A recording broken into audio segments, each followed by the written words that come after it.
DC, si t'es champion, appuie sur champignon. Je sais pas pourquoi j'ai chanté ça. Veuillez m'en excuser. Bonjour à tous et à toutes fans de cinéma, c'est Sprizad, j'espère que vous allez bien, bienvenue dans une toute nouvelle vidéo réaction. Et ce n'est pas n'importe quelle vidéo réaction, ça c'est sûr. Ça y est, après avoir réagi à la bande-annonce de Wonder Woman 1984 et la bande-annonce de The Batman, on termine avec les trailers du DC Fandom avec la Snyder Cut de Justice League. Ça y est, ça y est, ça y est. Ça y est, au revoir Joss Whedon, bienvenue Zack Snyder, tu vas pouvoir t'approprier ton œuvre, ton fameux Justice League que tu défends depuis 2017. Le voici, le voilà, bientôt en 2020 sur HBO Max. Et du coup ça a été confirmé pendant le DC Fandom, la Snyder Cut de Justice League ne sera pas un film de 4 heures, mais sera une mini-série de 4 épisodes de 1 heure chacun. Voilà. Mais avant de lire le résumé, j'aimerais clarifier un peu la chose sur ce qu'est la Snyder Cut de Justice League. Rappelez-vous, en 2017, Justice League sort au cinéma et c'est un putain d'échec. Un échec si puissant que ça dépasse Suicide Squad, ok?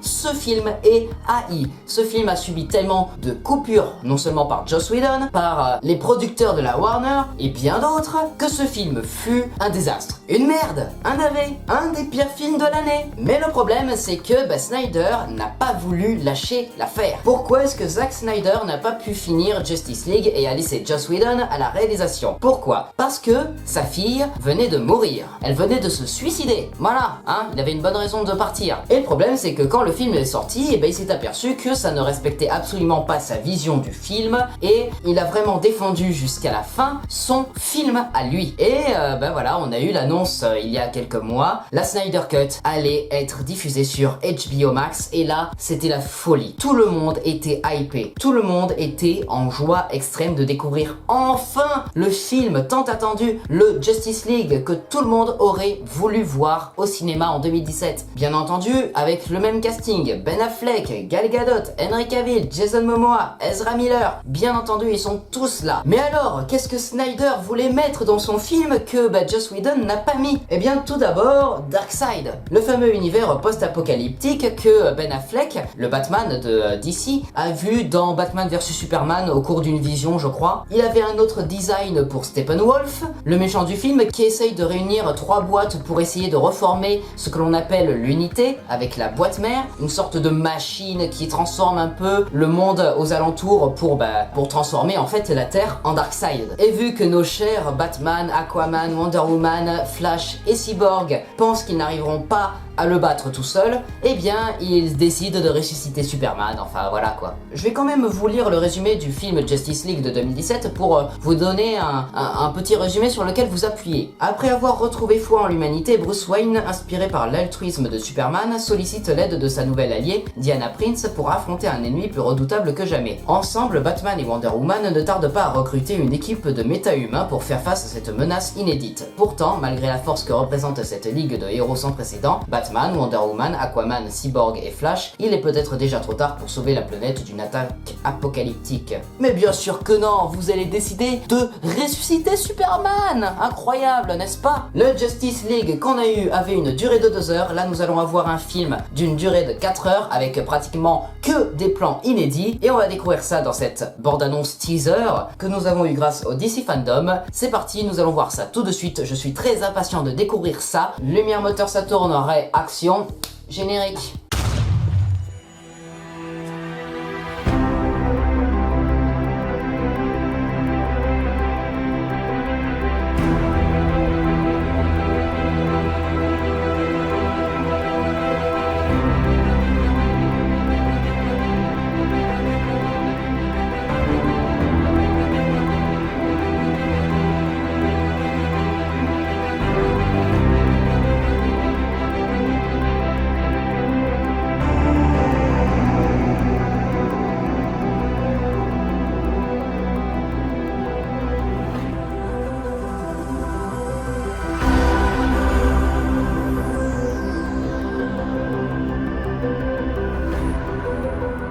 La Snyder Cut de Justice League, bande-annonce, c'est parti.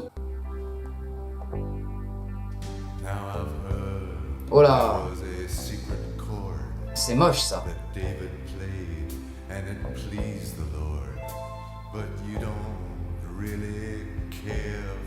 Ok, ça c'est Darkseid, hein.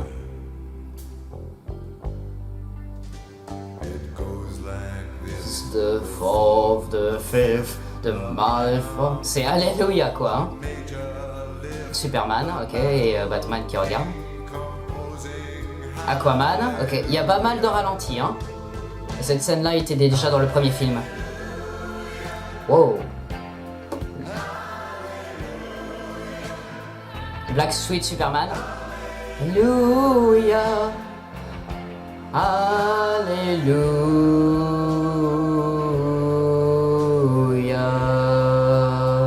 Voilà, Flash qui sauve quelqu'un, ok. Stylé. On n'a pas encore eu ses plans. Hein. Ok, voilà, Lois est la mère de Clark. Ouais, bon, ça aussi on avait dans le premier film. Darkseid, voilà, bien sûr.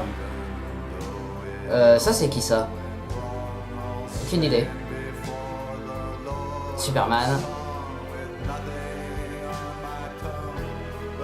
Ah, une déboîte mère. Ah, le père de Cyborg, ok, ouais. Les Amazones. Steppenwolf. Le nouveau design, ok.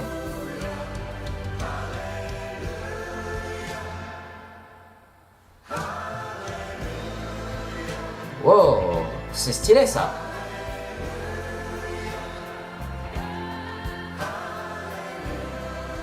Ouh. Yes. Waouh. Ils sont tous là. La Justice League. Yes. This guy's probably fought hundreds of thousands of other super beings on the other planets he's destroyed, right? And we have to assume he's won. I don't care how many demons he's fought and how many hells. He's never fought us. Not us united. Voilà. 2021. Eh ben mon dieu, que d'émotion, hein. Alors veuillez m'excuser si j'ai un peu chanté pendant la bande-annonce, voilà, excusez-moi, j'ai beaucoup trop chaud, je m'essuie un peu, voilà. Désolé si j'ai chanté pendant la bande-annonce, mais j'adore vraiment, vraiment beaucoup cette musique. Alléluia, je l'adore, voilà. Musique qui me met quelquefois en larmes. Désolé, oui je pleure en écoutant des musiques, et alors, on va pas s'arrêter là. Non, on va pas s'arrêter là. Je l'ai pas fait pour Batman, je suis vraiment désolé, mais là on va faire une analyse image par image. C'est parti. Yo.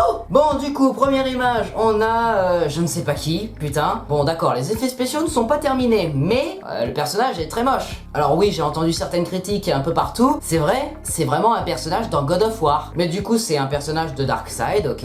Ensuite ça, qu'est-ce que c'est? Superman qui souffre avec des éclairs un peu autour et on voit une petite lueur verte. Alors est-ce que c'est une sorte de souvenir de ce qui s'est passé dans Batman vs Superman entre Superman et Doomsday quand il l'a planté avec la lance à kryptonite, peut-être, hein, ou sinon, bah, je sais pas, c'est autre chose. On a un plan de Darkseid avec des paradémons qui volent un peu autour, et du coup, avec vraiment une ville tout en ruine, avec un petit truc Justice League, voilà, et bah, vraiment beaucoup de destruction, quoi. On a Wonder Woman qui va dans un champ en ruine, certainement un truc venant bah, de sa cité des Amazones, peut-être, si ça se trouve, ou je sais pas, c'est peut-être l'Atlantide, j'en sais rien, parce que là, elle est en train de regarder quoi? Elle est en train de regarder un trident. Non, mais non, c'est pas un trident, je suis con moi. Mais je sais pas, moi, c'est quoi? C'est un harpon? Là, on a notre cher Bruce Wayne qui regarde une sorte d'hologramme de Superman parce que, voilà, il le contemple, il regarde un peu ce symbole de justice qui le fascine, voilà. On a une scène au ralenti avec Aquaman qui marche sur le fameux ponton, qui se met torse nu et qui va plonger dans la mer. Ok, là, c'est une des scènes qui a été le plus applaudie dans cette bande-annonce. C'est la scène du match avec la pluie au ralenti, où je sais pas, au tout début j'ai cru que c'était vraiment de la cendre, mais apparemment c'est de la pluie, ok. C'est très stylé, c'est vraiment très stylé, cette ambiance dark avec du gris de partout, et au ralenti en plus, c'est vraiment typique de Snyder, donc c'est vraiment très très cool de voir ça. Et en plus avec la musique qui sublime tout par-dessus, on a le fameux Black Sweet Superman qui rentre dans un vaisseau. Alors j'ai pas l'impression que ce soit le vaisseau kryptonien qu'il y a dans Batman vs Superman. j'ai plus l'impression que c'est la Batcave. Voilà, je dis ça comme ça. Il va peut-être y retrouver Alfred, qui sait. On a ensuite Wonder Woman qui s'agenouille pour regarder une fille. Bon voilà, hein, l'espoir des super-héros, la figure féminine d'espoir quoi. Hein. Ok, là on a une scène avec Ezra Miller qui joue donc Flash et qui va essayer de sauver des gens dans une scène d'action assez cool. Là on a du verre qui se casse, on va le voir un peu traverser de partout dans la rue, essayer de sauver les gens en dessous des voitures, tout ça. Oh là là, petit regard coquin entre Ezra et cette fille, hein. Ok, tentative de vandalisme par Cyborg, certainement pour déterrer ce qui reste de son corps. On a un plan de Batman surplombant je ne sais quoi, avec le ciel vraiment tempête derrière lui. On a des retrouvailles entre Lois et Martha. Ok, donc ça c'est peut-être au début du film quand elles se retrouvent pour voilà, discuter un peu de la mort de Clark, tout ça. Donc là on a comme dans le film Aquaman qui est venu rendre une petite visite à Mera en Atlantide. Ok. On a un nouveau plan d'ensemble avec tout Darkseid, vraiment le monde post-apocalyptique avec le fameux personnage God of War juste devant les grosses machines de destruction massive. Là on a un nouveau personnage, je n'ai aucune idée de qui ça peut être. Ça semble être un homme de main de Steppenwolf, une sorte de sbire, un autre enfant de Darkseid si vous préférez. On a un plan entre Flash et Cyborg avec Cyborg qui s'éloigne de lui en boitant. Ok, je n'ai aucune idée de ce qu'il va tenter de faire. On a un plan de Superman qui vole dans les cieux. Ok, bon pourquoi pas. C'est peut-être juste après avoir ressuscité ou c'est peut-être le plan de fin. Et donc du coup on a le plan de Lois qui le voit dans les airs et qui... Mais tu es mort, je n'y crois pas. On a une scène qui se trouve dans le fameux labo où on étudie cette fameuse boîte mère trouvée par les humains, donc avec des lasers, tout ça, ils essayent de l'étudier, de la décortiquer, mais bon voilà, hein, c'est une boîte mère et puis Steppenwolf les cherche, donc elles sont presque indestructibles. Et puis la force de cette boîte mère face à ce laser, ça va tuer le père de Cyborg, qui va vraiment se décomposer en particules, un peu comme dans Watchmen où...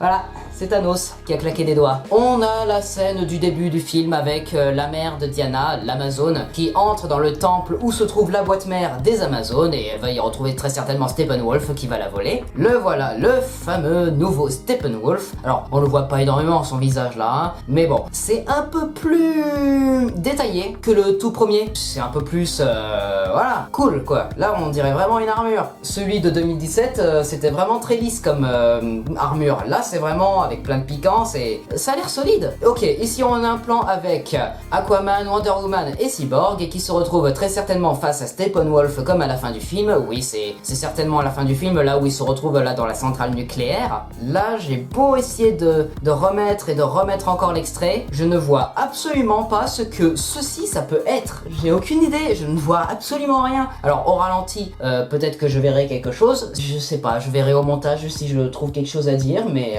là je vois vraiment rien. Ici nous avons bien entendu Batman dans sa Batmobile en train de se faire poursuivre par les paradémons pendant la bataille finale je suppose, parce que oui voilà, Darkseid qui commençait à s'étendre, c'était vraiment avec du rouge de partout, mais là ça va être du noir, vraiment très dark, très apocalypse en fait, hein. Vraiment très dark comme aime Zack Snyder en fait. On a une scène de combat avec un énorme zoom ou plan rapproché avec Batman qui se bat contre Steppenwolf. Là c'est une scène qu'il y avait déjà dans le film, Batman qui se bat contre les paradémons sous le port de Gotham, là où il retrouve pour la première fois Steppenwolf. Là c'est une scène que l'on n'a jamais vue et je me demande vraiment ce que c'est, parce qu'il y a vraiment une énorme explosion face à Flash et qui a l'air de faire une énorme détonation de partout, alors peut-être que c'est l'explosion de la boîte mère, voilà, à la toute fin du film, et donc la destruction de Darkseid. Le fameux plan de retrouvailles entre Lois, Martha et Clark qui sont faits dans le champ de maïs de la famille Kent. Là je n'ai aucune idée de ce qui est en train de se passer. Il y a un mec en tenue, je sais pas ce que c'est, une sorte de gilet noir avec un symbole jaune qui a l'air de pouvoir contrôler des objets, des sortes de gros missiles énormes. Ok, c'est un nouveau super-héros qui pratique la télékinésie, j'en sais rien du tout. Est-ce que ce serait pas Cyborg? Non, il a pas de main robotique, alors je ne sais pas du tout qui ça peut être. On a une scène qu'on retrouvait déjà dans le film Justice League de base, quand il y a la voix off qui explique que la bataille entre les Atlantes, les Amazones, contre Steppenwolf et sa volonté de créer Darkseid sur le monde, tout ça. Du coup, coup là on a vraiment le roi des Atlantes qui se bat contre les paradémons sur le champ de bataille. Au tout début du film très certainement pour exposer un peu la situation. Là on a un énorme véhicule militaire qui est sur le point d'écraser un policier, mais Cyborg est là pour l'arrêter et le sauver. On a Flash encore une fois qui est en train de courir au ralenti en fait, ou plutôt à grande vitesse, pendant que se produit une explosion de grande ampleur derrière lui. Je ne sais pas quand est-ce que ça va se dérouler ça, pendant la bataille peut-être. Et le fameux regroupement de tous les super-héros, ça y est, on a Cyborg, Flash, Batman, Superman, Wonder Woman et Aquaman, tous réunis face à un énorme